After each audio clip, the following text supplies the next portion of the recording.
Good afternoon. For the second interview organized by the Science Communication team for the European Society of Biomechanics, we are happy to host Professor Frank Baaijens, who is the recipient of the Huiskes Medal for Biomechanics this year. I am Sangeeta Swapnashrita, a postdoctoral researcher here at the Merlin Institute in Maastricht University. And I'm Aurélie Le Villain, an assistant professor at University of Lyon.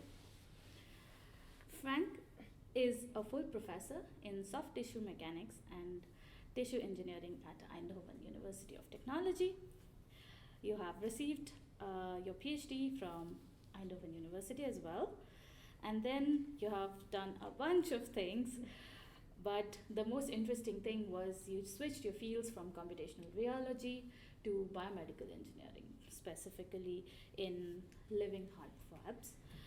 And based on that, you were a full professor there, then you became the dean of the department, you directed the National Research Program of Biomedical Materials, and you have also served as Rector Magnificus of the university. It's an honor for us that you accepted our invitation. And during this interview, we are going to ask you a few questions about your career, your research, your life as a PI, and your mentoring advices for the young researchers from this field. So, are you ready? Absolutely ready. Thank you. So, what was your first reaction when you heard that you were awarded the Huiskes Medal? Well, obviously I was completely surprised by it. I didn't expect it at all, to be quite honest. Particularly not in view of the fact that I've been rector for the past 8 years. So I'm very honored with it. I think it's a great recognition for the work that not just me, but the whole team and all the collaborators that I've had over the last couple of years. I think it's a great recognition for what we've been able to achieve together. Not just about me, it's what we've been able to achieve together. That's wonderful to hear. Mm-hmm. Yeah, so this medal is for experienced researchers. So we want to know a bit more about your own career, starting from your studies to, so Sangeeta mentioned you switched a bit field during your career. So first, where did you do your studies and how long have you been in this field? Yeah, so I got my undergraduate and graduate degree from the Eindhoven University of Technology in mechanical engineering. And I started that because there was a specific track that had biomechanics in it. I didn't elect that track at the end of the day. I did something else and I switched to biomechanics later on in my career. Actually, it's about a year and a half before I finished my PhD. I was recruited by Philips Research. And so I made a switch to the private sector in research. So I spent about 10 years with Philips Research.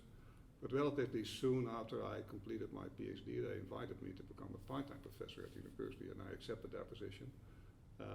But after 5 years, I was sort of persuaded in a way to go back into academia. And so in '95, I took a full position in academics. Yeah. But I enjoyed my period at Philips Research as well. I mean, at that time, there was it's a famous lab. Top people were working at it. So from a scientific point of view, it was really a nice place to work at. But it's different from an academic setting. So I followed my heart and got back into academia.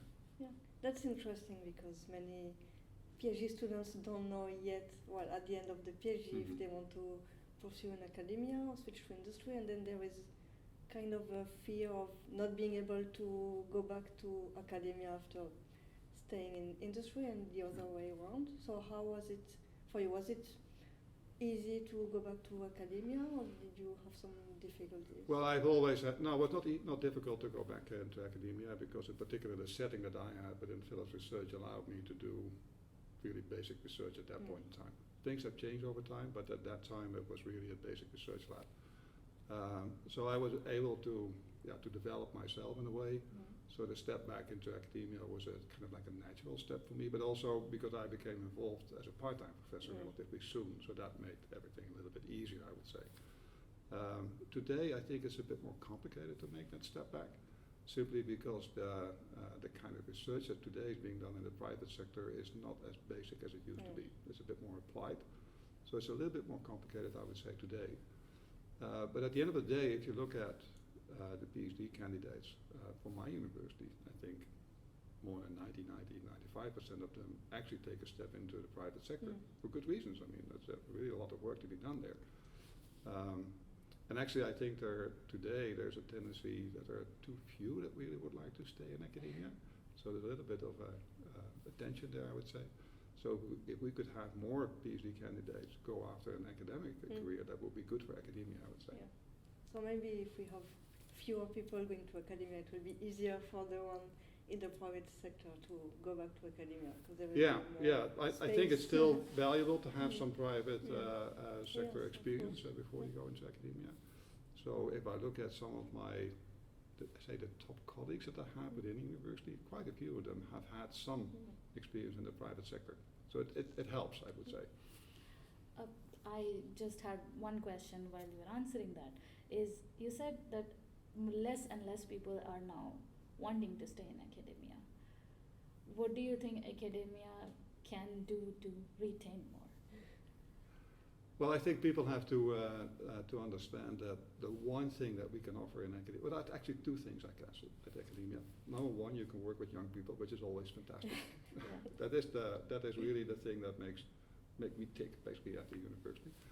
And the second is you have academic freedom, which is something that you do not have in the private sector. If the company goes left, everyone has to go left. In academia, if you have a good idea, you can go for it. The complication I think that many people have is you have to get some grants, and that's always a competitive sort of situation. So that's something that you need to appreciate. So that's something that you can gain. But it's also something that is a little bit more tough than it is to get the grants. I think that's what many people perceive. And there's also relatively high work pressure, I would say. That's one of the key complaints that we have within the university. And I fully understand that. At the same time, I also see, and that's also what I've experienced myself, you're enthusiastic about what you're doing. And it doesn't stop at 6 o'clock in the evening. So it carries on a little bit, I would say. Not as a requisite, but it's something that many people have, I would say. And that makes it a bit complicated. So moving back to your research, can you tell us a bit more about your area of interest? Yeah, so at about the turn of the century, we became interested in basically creating living heart valve replacements. And that was because one of the people that I worked with gained some experience in another lab with cell culture and first steps in tissue culture. And then we were working on heart valves through a structure interaction of heart valves, and we thought, why not give it a try? It was something that was emerging at that time. We clearly were not really very knowledgeable in that field, but I think few people were knowledgeable in that field, so it was relatively new. And we thought, well, so why not? And then we basically got started and got very excited by it because there was so much to be explored, so much new things that were happening. And what we could do actually, we as a function of time, we were able to really combine, say, biomechanics and computational stuff that we were doing with the biology that we were doing. So that opened up new opportunities. And at the end of the day, I think it was that sort of combination that we were able to make that allowed us to do what we've been able to do at the end of the day. Okay, so that's quite a lot of things that were done in this field. And if you had to pick just one contribution, like the one you're the most proud of, what would it be? Well, I think so. It's been a long story. A lot of people have been involved with it. But at some point in time, we actually were able to make a breakthrough in heart valve tissue engineering because we were struggling with a lot of things. And then a couple of people were able to, we were able to develop a computational model that gave us some kind of an insight of what we should do. And then all of a sudden we were able to make a kind of a valve that did work. So for the first time we had a valve that, not just one, but a number of them that were very well functional for a full year. That's something that has not happened before that. So that was a big step forward. And it was good to see that we were able to combine all the know-how that we have in an effort to make that step forward. And I would certainly say that biomechanics or mechanobiology, whichever way you call it, made a significant contribution at that point in time. So that was, I think, a key development over, for me at least, over the last 20 years. So you talked about exploration during that research. What was an idea that you were excited about at the beginning and that didn't work out, or the other way? Well, maybe one that you were not that much exciting, but at the end it worked well. So we were basically culturing heart valves in the lab. So it was an in vitro culture protocol, and we had done a lot of work in optimizing the whole protocol. And at the end of the day, we had a valve that in vitro functioned the way we expected it to function. It was strong enough, was durable enough, and it, in principle would also be able to function as an aortic heart valve. And so it was autologous, so we thought everything is right. And so we were excited and to go for the in vivo work. And on the very specific circumstances, we basically made the valve, we did the in vivo implantation using an innovative technique as well. And then after 4 weeks, we had a disaster, essentially. The valve was functional, but it had really thickened leaflets. And that was a major disappointment, because we thought that we'd done everything right. And then we had this, essentially it was a showstopper, in particular for the application that we had at Myopus, was for young patients. I think because we know that this thickening will probably fade away as a function of time, but pediatric surgeons would never accept something like this. So that was a big step. Now then, we had to find a solution. And the idea that we had, because we were culturing these valves with saphenous vein cells, so the myofibroblasts from the saphenous vein, so and that was a good way of creating a neotissue that had all the properties that we were looking for. So the idea was to take these cells out and to replace them with bone marrow-derived MSCs. But as a control experiment, we said, okay, let's first decellularize the valve, do the implantation and see what happens, and that will be the control. And then we had a big surprise. Because we did the explant after 8 weeks, and it was beautiful. The best valve that we've ever seen, no thickening, and actually it had become a little bit, the leaflets become translucent. We said, how can it be so translucent? So then we started, would there be cells inside? So we didn't expect it at all. And so we did the analysis, and the valves were pulver cells, which were, and in particular the leaflets, they originate from the bloodstream. So that was a big surprise, and that opened up a whole new field. And so now we have heart valves that we can culture in vitro, are fully functional. They are basically off the shelf available, which is not something that you have with the in vitro culture valve. So that's an exciting step, and we're now sort of in the process of seeing whether we can translate that into a clinical setting. That's interesting. So it's funny, one time you have a huge disappointment, and then as a result of that, you go into another direction, and that proves to be successful. That's the beauty of exploration. That's the beauty of exploration, yeah, absolutely. Moving on to the next section, you very nicely said that it's a team effort. Absolutely. So, as a PI, what do you envision the ideal role is? Well, I think as a PI, it's really creating a sort of environment with all the people that you collaborate with, where everyone feels rewarded, where everyone says, okay, I have this idea, it's a good idea. Why can't we go after it? So it's not me telling people what they should do, it's creating this environment. And clearly you say a lot of things, a lot of ideas are passing by, but it's really creating an environment where everyone feels respected, rewarded, and can come up with new ideas. I think that's the essential role of a PI. Do you teach your students that they can come up with idea, or is that something? Sure, you organize a sort of a setting in which everyone can come up with their own ideas. It's also the way I've been educated myself, actually. So that's really what for me was a natural way of doing it. Apart from supervising PhD master's students, do you also teach, like education? Yeah.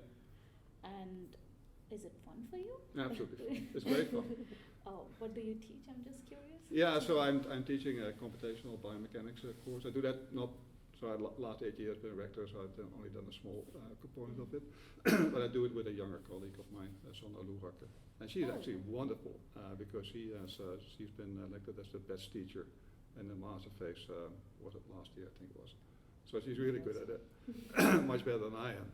But I really enjoy collaborating with her and see how we can actually improve the course of what the next steps are. It's great to work with young people. It's great to work with people that really want to know what you're doing. How is it different from supervising a PhD? Yeah, so basically if you teach an undergraduate or graduate course, it's to a large extent it's basically the know-how that you have, you try to convey that to other people and encourage them to pick up that know-how. With a PhD, you're continuously looking, what is the next step? It's a lot more one-to-one, even though we work in groups, but it's really what is the next step in science that we're going to take? It's not replicating someone, it's really what is the next step? What is it that we should do? So in that sense, I think it's very different. But at the end of the day, it's working with people is a fun part, I think, of being in academia. So that is a part of your average day. Like, can you let us know what your average? Yeah, well, the last Monday 8 years was obviously a bit different. Being a rector was going from one meeting to the other, and everything goes with it. I think if you look at the working in academia, it's a combination of teaching, going after grants, organizing meetings, working on a network that allows you to do the kind of thing to do, setting up collaborations. So it's really, I think it's a very interesting thing to do. Yeah. So there's no preset definition of what a day looks like. Every day is a bit different. On an average week, how many hours do you spend in meetings? Oh, it's difficult to say that. I don't want to pick a number to it because part of it is simply because you're enthusiastic about it. Yeah. Sometimes you get a good idea when you're taking a shower. I mean, that's the way it goes. Right. But I will also, as a rector, I will say we don't want to impose that. You should also be able to consider it as a normal, regular job. But I do see that those scientists which are really excited about what they're doing, yeah, they almost by definition put some time into it. That's the way it goes. So we have a short round for you where we do like a quick back and forth. Okay. We give you two options. You Okay. pick one option. Okay. Pets or no pets? Say it again? Pets or no pets? Pets or no pets? I have no pets at home. Okay, so no pets. Summer or winter? Oh, absolutely summer. Nice. Breakfast or brunch? I'm a breakfast guy. Mountain or beach? Ooh. In the summer, I'm not really a beach guy either, anyway. A beach, I would say. But I like the mountains for skiing, so it really depends when you're asking it. Weather dependent. Socializing with friends or family time at home? Family time. Introvert or extrovert? Introvert or extrovert? Extrovert. Bitterballen or sandwich? Say it again? Bitterballen? I don't know. Oh, if I have the bitterballen. good- Or what? Or sandwich. Sandwich. Yeah. Sandwich. City or countryside? Ooh, I like both actually. I like the city actually. Wine or beer? Wine, by definition. Which one? Red? Red. Red? I like Italian wines. Online meetings or in-person In meetings? person. I hate online meetings. Messy desk or tidy desk? Say it again? Messy desk or tidy desk? How's your Tidy. desk? Tidy? Yeah. And if you could have one superpower, like, I don't know, being able to fly or be invisible, what would that be? Superpower. Yeah, one superpower. You can choose the one you want. Superpower. Oh wow. But well, making PhD candidates a bit more self-confident That's a good one. Nice. because it's a Could be. struggle to many, and I understand why there's a struggle, but I think it's a period in if I look back, it's perhaps one of the most wonderful periods in time that you have in your professional life. So I'd rather have them really enjoy that period of time. Well, thank you for your spontaneous answers. Yeah. You want to continue? So, you have obviously a great love for PhD students and that they enjoy their time. So, what would you suggest them? How they find people to work with, or how do they look for their interests when they're choosing a PhD program? For them, okay. I think they need to pick a subject that they really like, that they're kind of like passionate about. Because a lot of the things that you need to, because there'll be a lot of hurdles that you have to take. I mean, a lot of disappointments as well. That's the way it goes in science.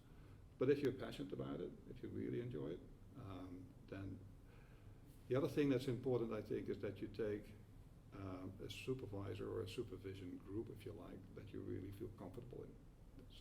A supervisor that allows you to grow, not a supervisor that tells you what to do, if you understand what I mean. So having someone that creates this environment in which individuals can grow, I think that is very important. Also with high integrity, and creating so a lot of discussion in my country about social safety in science, and some feel it's why bother about it, because, and I think no, social safety is an integral part of the way we do science. And if you like I said before, if you have this environment where people feel comfortable in what they're doing and they can express themselves, they can also make mistakes. I mean, that's part of the whole game. That is, I think, the kind of environment that we need. So, in your opinion, what qualifies someone to be a PhD student? It has to be someone that has an intrinsic curiosity, would like to think about something, that has this attitude of thinking about, okay, what is the next step that we can take, rather than replicating what others have done. And clearly, you need significant skills to be able to do that, analytical skills, experimental skills, and so forth. It's something that we usually observe in the master phase or in the bachelor phase. But it's important that they dare to take the next step. Sometimes you come up with people that say, yeah, I can do that as well. Yeah, who cares? It has been done already. What is the next step? That you're creative. I think that's the important component too. But also the rigor that goes with it. Okay, so I've successfully completed my PhD and I'm looking for a postdoctoral position. What is your advice for postdoctoral researchers? Yeah, find a top group somewhere in the world that you would like to get some extra experience with. It's so going from one group into another setting, and basically another university, another country, exposes you to new ideas, a new way of working. I think in a postdoctoral period, there's less supervision, if any. So it's the first step that you're going to take into an independent career step. So during your PhD, there's still supervision. As a postdoc, there's some supervision, but typically less. So it's the first step you take into being an independent academic. So you would stress to find an interesting group in another country, just to explore different work. Yeah, well, at least by definition at another university, that's a preferred option. It doesn't always work that way, but anyway, but it's a preferred option, I would say. And find really a group that is doing research in the field that you would like to develop yourself in, that is cutting edge. That's really at the forefront of what's happening. And then when you choose an academic career for that person, so as an assistant professor, what are the qualifications you look for in a postdoctoral researcher? Well, again, I think it's important that there's some originality in the research that someone is doing. There's rigor in the research that someone's doing. But also that the individual has the ability to collaborate. A lot of people forget the importance of collaboration. If you look at the kind of stuff that I've been able to do over the last 30 years or 40 years, a lot of it has to do with collaboration. So that's a particular skill that you need to have. Because a collaboration is also a give and take, that is something finding the mutual benefits to all. It's also interpersonal. So it's not really, I think, in academia you should avoid going onto, say, a small island and dig a hole and go deep in that hole and never get out of it again. Some people have that tendency. I say you have to go deep in a particular subject, but open up for collaboration with other people. That's a particular skill that you need to have. Yeah, talking That's what about I'm looking these for. collaborations, do you build most of them during congresses like this one, or are there other ways of building these collaborations? Yeah, sometimes you meet people in a meeting. Well, you know, quite often you know individuals because of the work that they've done, and you say, "Oh, well, that's interesting what they've been doing. So why can't we sit together and see whether there's something that we could do together, which is something that we would not be able to do on our own." So, like in my work, I've been able to collaborate in particular with the University of Zurich and Simon Researc, one of my colleagues over there, and that has been a 20-year collaboration. And so. But also, if I look at the people around me at the university, I will say something about it in my lecture later today as well. I've been very privileged by having a situation where I could collaborate with really, truly outstanding scientists of all ages, and that really made a difference, I think, to my life, and also to the science that we've been able to do. It can be quite intimidating for young researchers to actually look for collaboration or talk to someone, even in congresses. Do you have any advice for young researchers? Yeah, so it's I think make sure that you do something that is unique and stands out a little bit. Because if you would like to collaborate with someone else, you need to have the feeling, okay, there's a unique opportunity from both sides. And so first go deep. And make sure that you have something that is unique in that sense, that is being gains a little bit of recognition.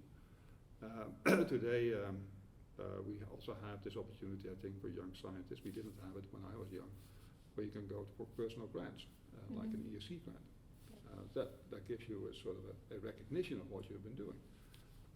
And so I would certainly encourage people to go for one of those. And also countries have these type of grants, whatever, that differentiate you a little bit from the others.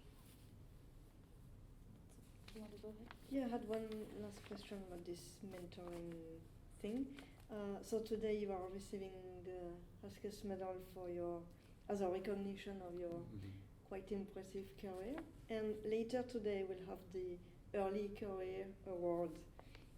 And tomorrow 4 students will compete for the Student Award. So do you have any piece of advice for this young generation of researchers? Yeah.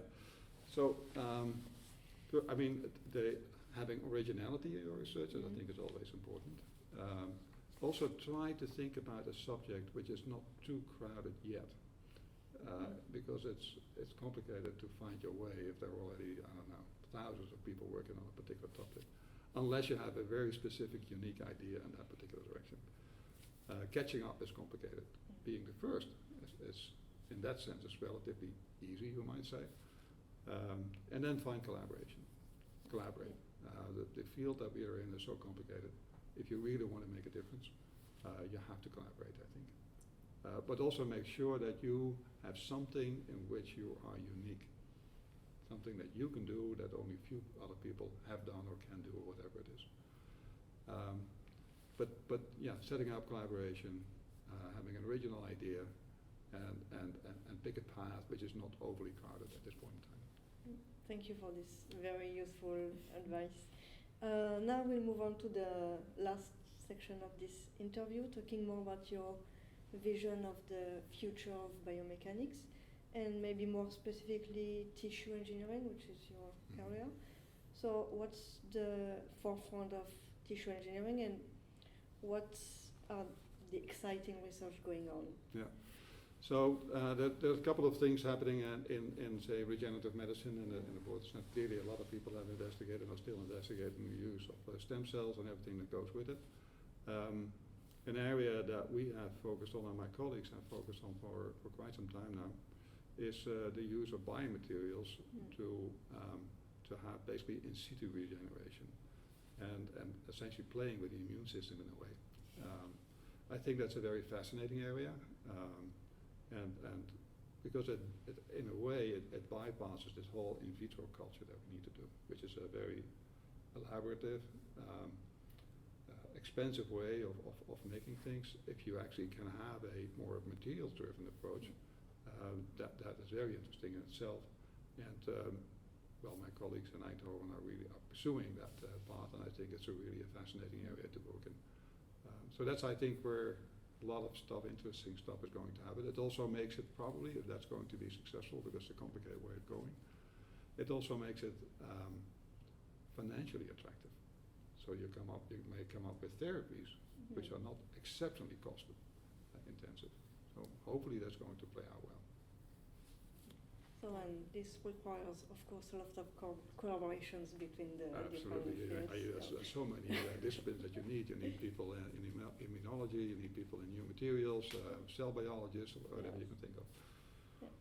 So in your research you covered almost the complete from bench to bedside range. And you worked with, your work was the basis for several startup companies to translate the in vitro culture tissue engineered heart valves to the clinic. And last year we were talking with Marco Vicciconti, who was telling us about the development of technologies such as imaging and automation for clinical practice. So how do you see the future of biomechanics in terms of transfer to the clinic, maybe more on the experimental side? Well, I think there's growing awareness that biomechanics or mechanobiology and modeling in a broader sense has added value in making this translation into a clinical setting. I think even the FDA is now starting to understand it, and also is requiring for certain applications some modeling work. So I really believe that we are at the stage right now that the biomechanics in the broader sense of the word has reached a level of maturity that we can actually add value when translating certain technology into a clinical setting. And actually the work that we've done is an example thereof, but there's many other examples thereof as well. And I actually see that the level of complexity that we've reached, the level of making things patient specific, and it's so mature at this point in time that we can actually have enormous added value in making the translation into a clinical setting. There's still a lot of work to be done, but I think today there are even companies that are doing that essentially, that are trying to diagnose patients with a coronary heart disease, as an example, basically by using images, doing flow analysis, and then making a prediction about the intervention. So I think that will proceed as a function of time. And how do you see the link between these startup companies and academia? Are you yourself working with companies to do this step towards the clinic? So the companies that have spun out of our work essentially, so they we have at this point in time no direct involvement. I couldn't have any involvement as a rector because it was a spin out of university, so I had to step back from that completely. If you do it right, I think it can be very valuable because they are doing things that were difficult to do, are difficult to get finances for in academia because they're not really part of what we do in the core activity. But at the end of the day, they get results which could be very interesting for the kind of work that we're doing. So if you set it up right, it can be a win-win situation for both the academic setting as well as for the private setting. But you have to set it up right. And one last question. So you were one of the co-organizer of the 14th ESB conference in 2004, so almost 20 years ago. Yeah. Can you comment on how research in biomechanics has changed over that period, and how do you see the field of biomechanics in 20 years? It's always difficult to predict the future, I would say. What I certainly have seen, like I said before, the level of maturity has increased substantially. I think there's more and more the combination between computational work and biology. So there's a lot of this biology stuff that's coming into the modeling work that we do, and by doing so we can get we basically gain relevance for the clinical translation. So that I think has really been a big step forward as a function of time. So where will it be in 20 years from now? I think we will see more that this whole modeling work that we do is an integral part of decision making in the clinic. That's, I think, what's going to happen. And actually, you see a number of companies today doing that already. And they present it as something that is completely new. And we look at it just as that, but that's something that we've been doing for 50 years in academia. But anyway, that's the way it goes. I think the step towards using all this modeling that we have in clinical decision making, that's something that's going to happen. Can I add one more? Yes, of course. I cannot overstate how important modeling is to clinical translation. You mentioned that FDA already has certain rules related to modeling and how we can standardize them. Would there be a EU equivalent of it at some point? Yeah, I guess so. I mean, why not? I think so the regulators will be in constant talk with each other. So I would expect that the EU regulators will start to ask for similar things. Yeah, that will happen. Because a lot of companies here in Europe are already trying to do this, like using modeling approaches. So it would be really wonderful to bring modelers in contact with policymakers to standardize. Yeah, we should do that, I think. That's nice to hear. Well, thank you very much. I think we covered all the topics we wanted to talk about. Yeah, thank you for the interview. Wonderful. Would you like to add anything else? No, I'm so like I said, I'm really honored with this award. But I really see it as a testimony to all the people that I've been able to collaborate with. Today I get the award, but in principle there should be a whole team of people that collectively get this award. So that's a key message that I would like to convey today.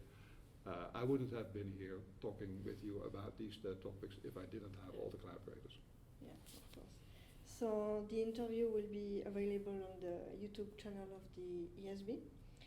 And well, thanks again, and we look forward to attending your talk this afternoon, and enjoy the rest of the Congress. I will certainly do so. Thank you for the interview.